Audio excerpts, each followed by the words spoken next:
Recently, I just bought this Coleman mini bike off of Facebook Marketplace.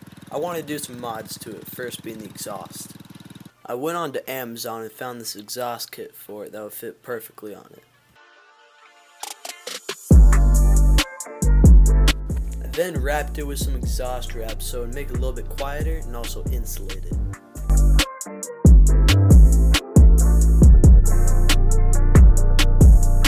I then had to take off the old exhaust to put the new one on. And once I put it on, it fit perfectly. Here's the results of before and after.